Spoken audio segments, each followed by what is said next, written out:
Now, calcio lovers, the first matches of 2018 saw the contenders Napoli and Juve celebrate victories, while pretenders Roma and Inter suffer from too much holiday panettone, and Ciro Immobile put 4 by Spal.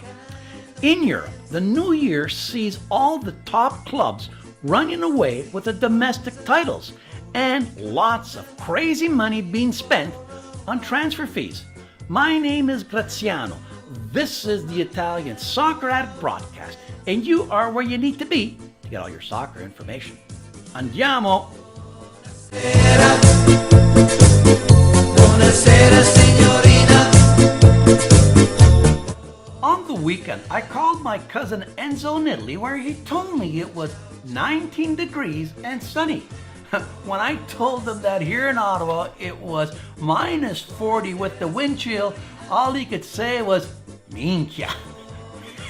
And I agree. Scudetto contenders Napoli and Juventus started the new year with victories.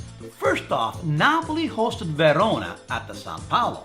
After a scoreless first half where Napoli missed a number of sitters, Koulibaly finally found the back of the net in the 65th. 12 minutes later, Callejon gets his 6th of the year, a right foot volley for a 2-0 victory. In this game, Napoli dominated with 73% possession and limited Verona to only 1 shot on net. Playing away in Cagliari, Juve got a 74th minute goal from Bernardeschi and then a non-call for a handball against Bernardeschi for a controversial 1-0 victory against the Isolani to remain 1 point back of Napoli for the Scudetto race. Late in the game, Dybala left the pitch with an injury that will keep him out for some 30 to 40 days. But seeing as he wasn't a regular starter, I don't think he'll be missed. Also winning big and propelling themselves into Champions League qualification zone was Lazio, who hit Spal for 5 goals in a 5-2 romp. Leading the charge was Ciro Immobile, who found the back of the net 4 times in a 30-minute span. Immobile now leads all scorers in Europe, I guess in the world, with 20 goals. With 20 goals in 19 games, Ciro has the Eagles of Lazio soaring. Now the pretenders, who obviously had too much panettone during the holidays. First off, Roma at home took an Atlanta shock. Cornelius in the 14th and De Roon in the 19th gave the Dea a quick 2-goal lead. Even a red card to De Roon in the 45th wasn't enough for the fast-falling Romans to turn the score around, as they could only manage a Dzeko goal and lost 2-1. Roma have now only 5 points in the last 5 games. Same old for this pretender, whose current form is a far cry from the form that saw them beat Chelsea 3-0. Changes are needed, and I expect them to happen. Also continuing to slide was Inter away to Fiorentina. After Icardi gave them the lead in the 55th, Inter parked the bus but couldn't hold off the Viola as Simeone Jr. tied it up late in the 91st for a 1-1 tie. Inter have now gone 6 games in a row without a victory, with 3 losses and 3 ties. Spalletti's magic can't hide the fact, like when he was in Roma, they need more players to compete. The other Milanese, ATAC, finally celebrated a victory. Now, be it against lonely Crotone, but a win is a win is a win. And getting the goal of all people was the much maligned defender Bonucci, who had a ball bounce off his shoulder into the back of the net for a 1-0 victory. And yes, he did his usual wash out the mouth celebration. Too bad he forgot how to defend, but can still remember how to celebrate.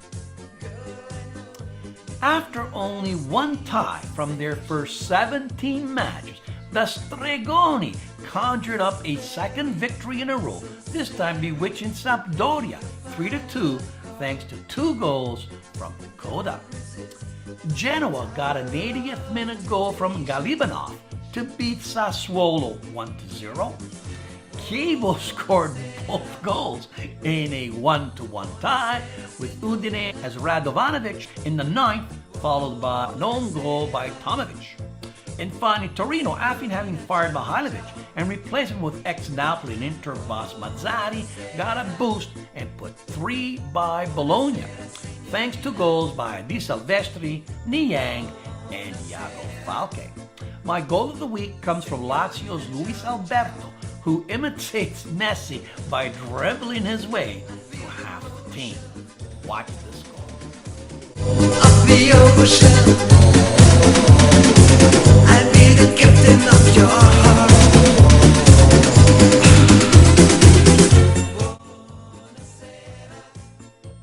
Across the Alps, in the EPL, where teams played 4 games between Christmas and New Year's, Man City winning streak was halted at 18th with a 0-0 tie against Crystal Palace, but still lead the league by 15 points over Derby rival United and 16 over last year's champs Chelsea. City have scored 64 and have only conceded 13 for a goal differential of, get this, 51. They also have 3 of the top 10 scorers and have only 2 ties and 0 losses in league play this year. Leading the EPL in scoring is Tottenham's Harry Kane with 18, followed by ex-Roma Mo Salah with 17. In Spain, Barcelona got goals from Messi and Suarez to beat Levante 3-0, while Real Madrid continues its horrible stretch, getting tied at Celtic Vigo in the 81st 1-1. At the halfway point in the season, Barcelona leads Real Madrid by 16 points. Lionel Messi has 16 goals and Barcelona have only allowed 7 goals against. They can score and they can defend, and that makes them very dangerous.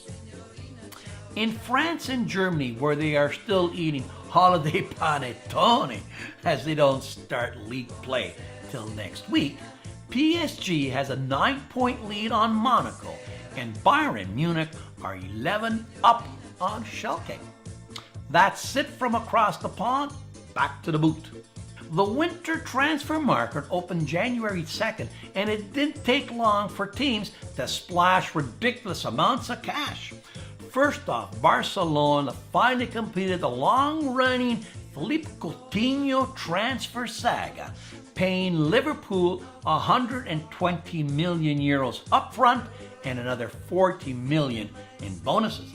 And to ensure that Barcelona keep this prized possession, they slapped a 400 million euro buyout clause on him. And to think that Inter Milan sold Coutinho 8 years ago for 8 million euros. Liverpool then cashed in some of its windfall and purchased Virgil van Dijk from Southampton for 75 million euros, thus making him the most expensive defensive player ever. But this is only the beginning, as rumors have that Man City are looking to further strengthen their team, as if they need any more strengthening, by chasing Arsenal's Alex Sanchez, and Real Madrid looking at Eden Hazard. Wow, it's going to be a very interesting end to the soccer transfer season. Did you know that the 2017 review of European soccer powers has found that Manchester City has become the most valuable team in the world? Move over Real, Barcelona, and PSG, there's a new king in town. Also, did you know that according to the same 2017 soccer review, Barcelona has the most fans worldwide with some 150 million followers on social media? Now, let's move on. And finally, not learning from their past mistakes, did you know that not only did Inter Milan sell Coutinho for 8 million euros in 2013, They also sold Andrea Pirlo to AC Milan in 2001 for 2.8 million. Ouch. What does this all mean? Simple. City have money, Barcelona has Coutinho, and Inter have regrets. That's it for this week. Ciao and keep watching. Arrivederci. Kind of dancing, sexy pose.